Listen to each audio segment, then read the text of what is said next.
7월 18일 거룩한 주일을 맞이하여 감사와 정성된 마음으로 하나님께 예배드리겠습니다. 오늘 저와 여러분이 주는 말씀을 봉독해 드리겠습니다. 에레미야서 5장 1절 이하의 말씀입니다.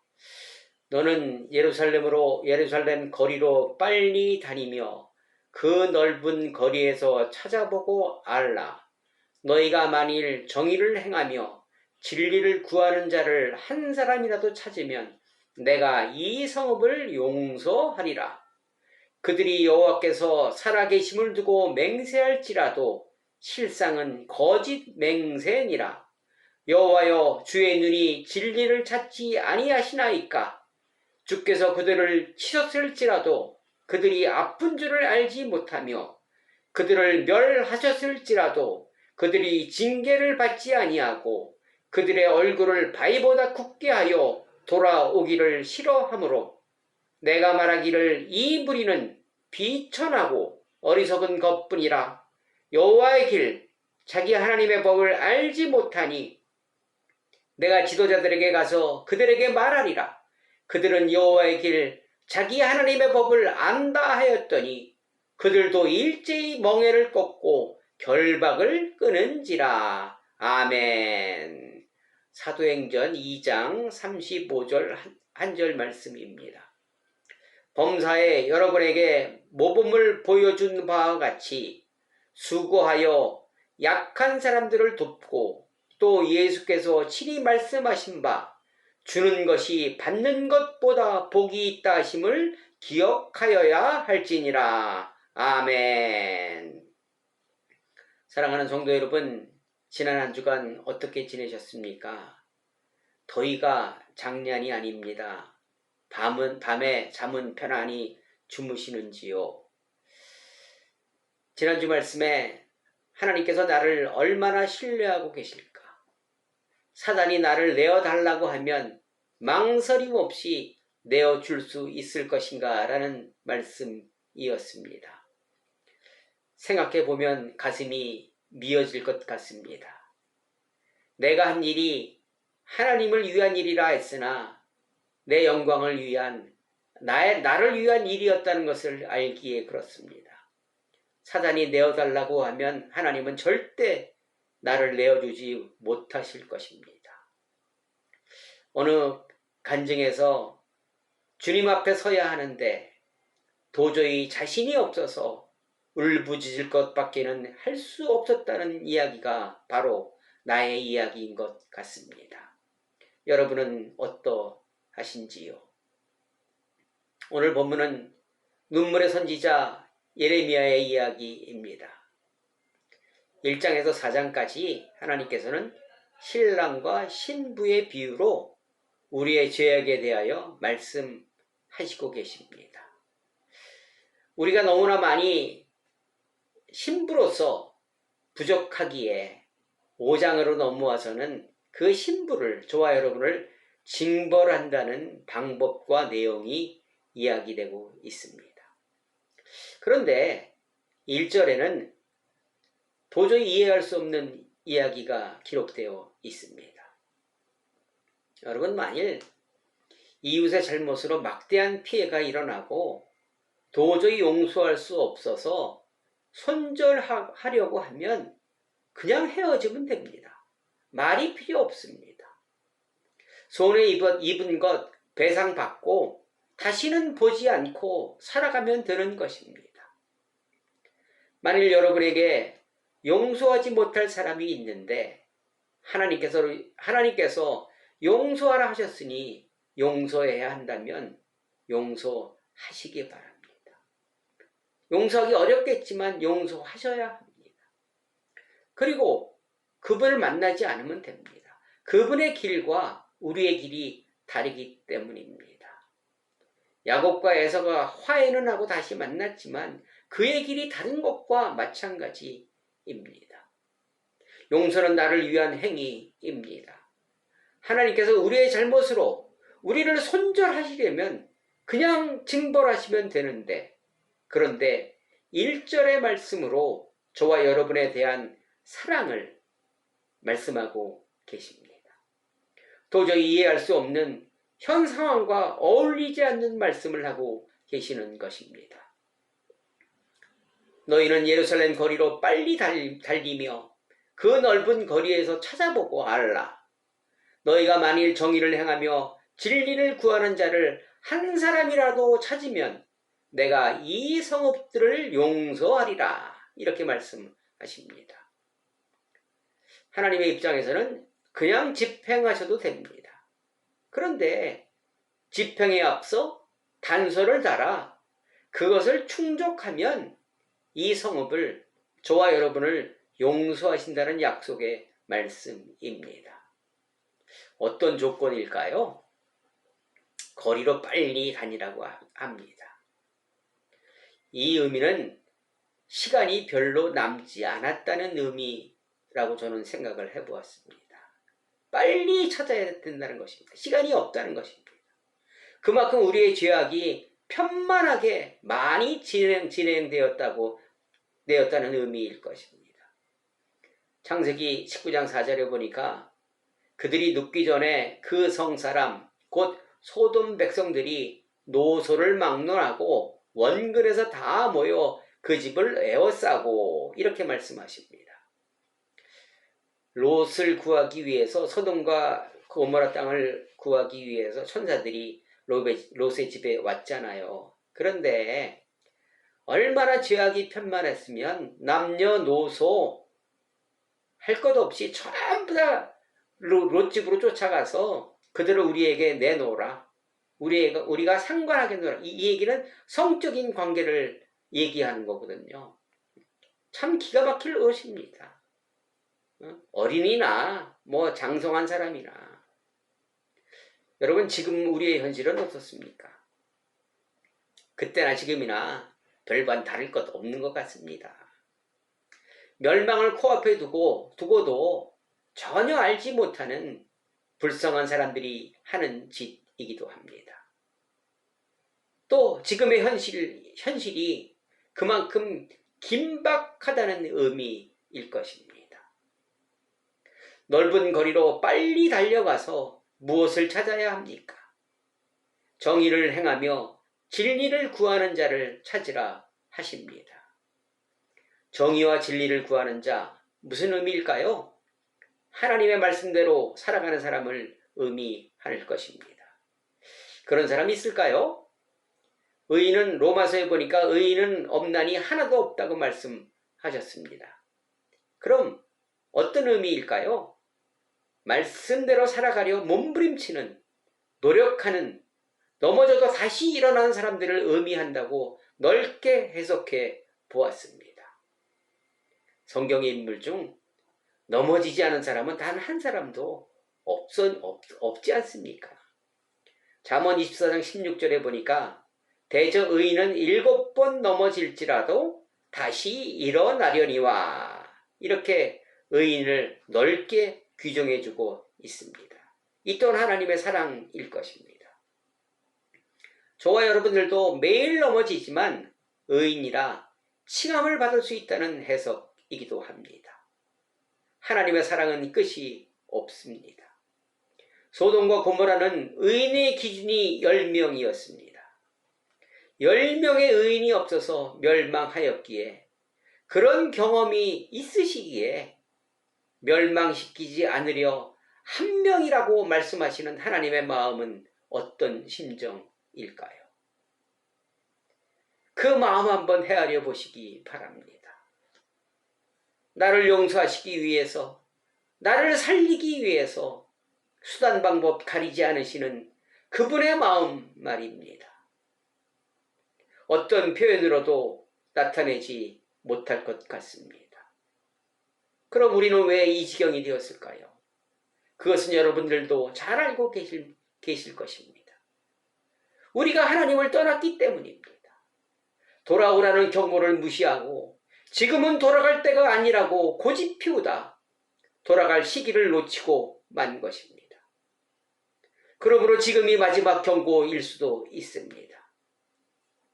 창세기 4장 16절에 보니까 가인이 여호와 앞을 떠나서 에덴 동쪽 놋 땅에 거주하였더니, 이렇게 말씀하십니다.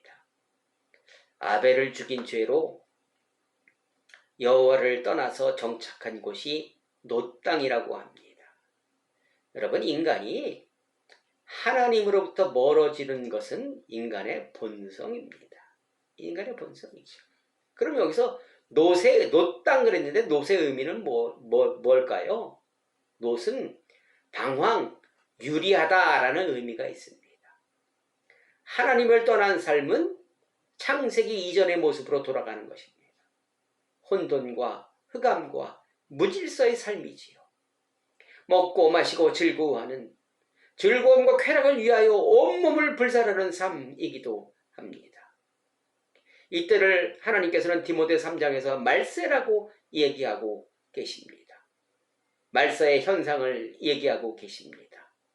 3장 2절, 사람들이 자기를 사랑하며 돈을 사랑하며 자랑하며 교만하며 비방하며 부모를 거역하며 감사하지 아니하며 거룩하지 아니하며 부정하여 원통함을 풀지 아니하며 모함하며 절제하지 못하며 사나우며 선한 것을 좋아하지 아니하며 배반하며 조급해하며 자만하며 쾌락을 사랑하기를 하나님 사랑하는 것보다 더하며, 이렇게 말씀하십니다.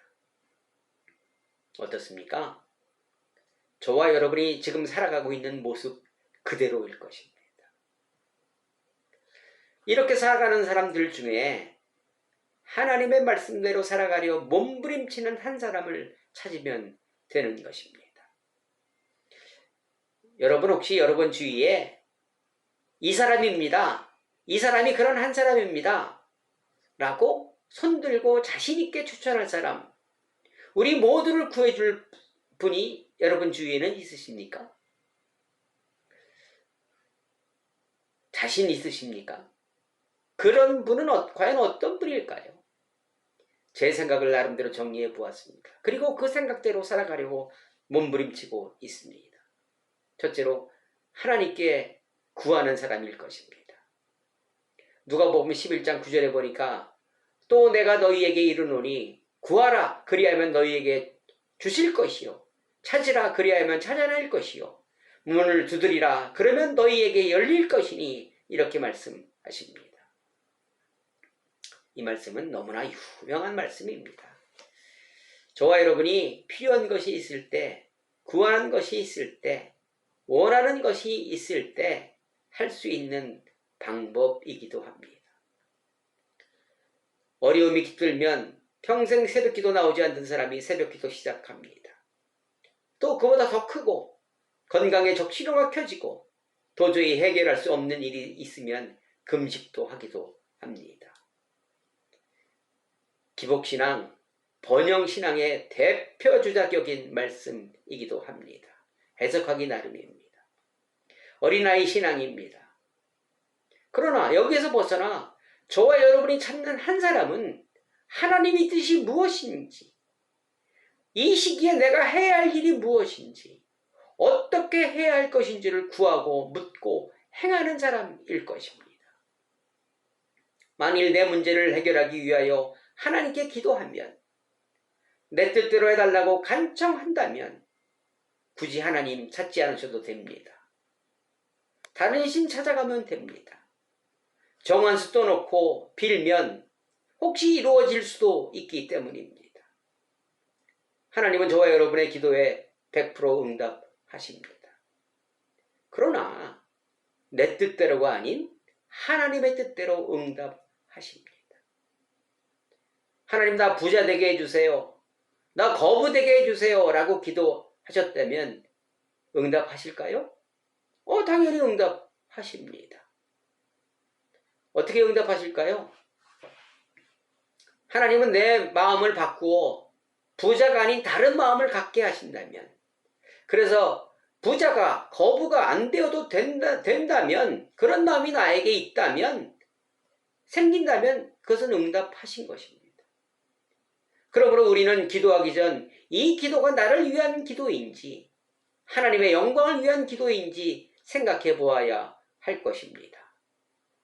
내가 하고 싶은 하나님의 일인지 하나님께서 나를 통해서 하고 싶은 일인지 정확히 구분해야 합니다. 많은 사람들이 자신을 위해서 기도하지만 주님이 찾으신 한 사람은 주님의 뜻을 위하여 기도하는 사람일 것입니다. 내 생각을 포기한다는 것은 정말 어렵습니다. 대위에서 소령으로 진급하는 것이 어렵다고 하지 않습니까? 또 더 어려운 것은 대령에서 장군으로 별다는 것이 더 어렵다고 합니다. 그처럼 어려운 것이 내 생각을 포기하는 것입니다. 내 방법을 포기하는 것입니다. 그러나 그 한 사람은 이렇게 하나님의 방법을 구하는 사람일 것입니다. 그러나 처음부터 할 수 있는 일은 아니겠지요. 조금씩 성령의 도움으로 할 수 있는 일입니다. 내게 능력 주시는 자 안에서 할 수 있는 일입니다. 구하고 찾고 두드리는 일은 기복이 아닌 내가 하나님과 함께하기 위한 필수 조건이기도 합니다. 요한복음 15장 5절에 보니까 나는 포도나무여 너희는 가지라. 그가 내 안에 내가 그 안에 거하면 사람이 열매를 많이 맺나니 나를 떠나서는 너희가 아무것도 할 수 없음이라. 7절에 보니까 내가 너희 안에 거하고 내 말이 너희 안에 거하면 무엇이든지 원하는 대로 구하라. 그리하면 이루리라. 이렇게 말씀하십니다. 지금까지 우리들이 해온 결과는 무엇일까요? 하나님의 진노 아니겠습니까? 왜일까요? 하나님이 함께하지 않으셨기 때문입니다. 내 생각, 내 방법대로 했으니 결과가 좋지 못한 것은 당연한 것입니다. 그 한 분은 하나님의 뜻을 구하고 실행하시는 분이기도 할 것입니다. 사도행전 20장 35절에 보니까 주는 것이 받는 것보다 복이 있다 하심을 기억해라. 이렇게 말씀하십니다. 하나님의 뜻을 구했으면 하나님은 주시기를 좋아하시는 분 아니겠습니까? 또한 그분도 그 한 분도 주기를 즐겨하는 분일 것입니다. 만나면 밥 사주기를 즐겨하시는 분, 만나면 대접하기 기뻐하시는 분, 이웃에게 쓰기를 좋아하는 분일 것입니다. 그 중에 무엇을 주는 것이 가장 효과적일까요? 아마 사랑일 것입니다. 사랑을 주는 것입니다. 하나님께 받은 사랑을 그대로 전해주는 것일 것입니다. 사랑은 모든 허물을 덮는다 하였습니다. 어려움과 염려가 가득한 욥에게 찾아가서 친구들이 한 것은 무엇입니까? 나름대로 위로를 준다고 하였으나 16장 2절에 보니까 재난을 주는 위로자라 이야기합니다. 그런 위로자가 우리는 되어서는 안 됩니다. 그 어려움을 당하고 아픔을 공감하고 그 아픔을 위하여 기도해 줄 수 있는 사랑의 능력을 실천할 수 있는 주님의 모습을 닮아가야 할 것입니다. 가장 좋고 큰 능력은 하나님이 나와 함께 하신다는 임재를 보여주는 것입니다. 여러분, 나이가 들면 입은 닫고 지갑은 열라 했잖아요. 나이 있다고 나는 아는 것이 많기에 배울 것이 없다면서 지적하는 분들이 참 많습니다.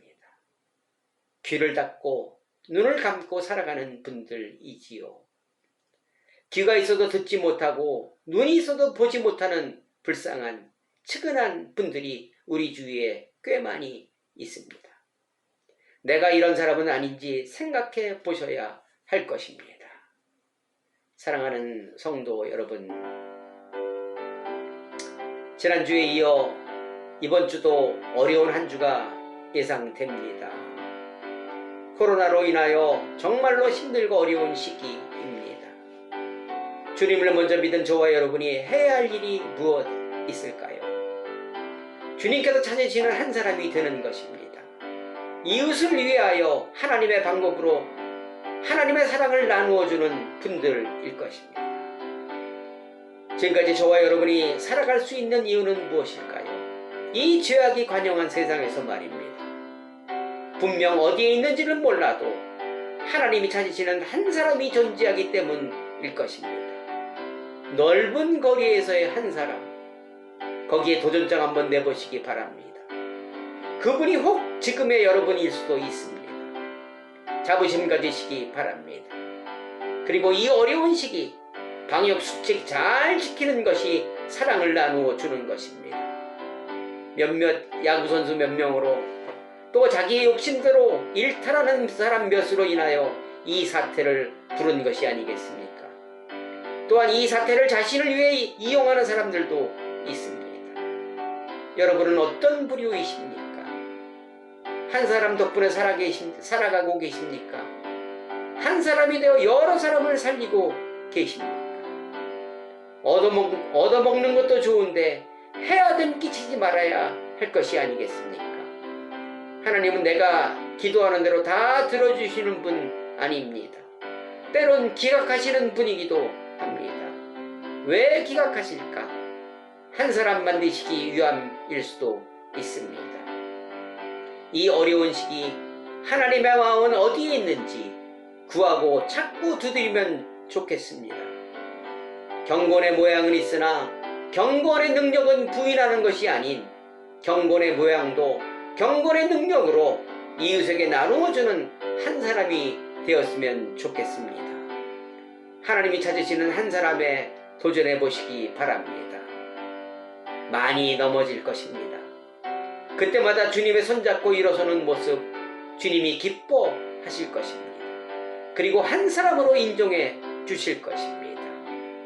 하나님과 이웃이 인정하는 한 사람, 생각만 해도 마음이 설렙니다. 너무나 좋습니다. 한 사람이 되기 위한 몸부림으로 한 주간 승리하시기를 주님의 이름으로 부탁을 드리겠습니다. 아멘. 기도하시겠습니다. 사랑의 하나님 감사합니다.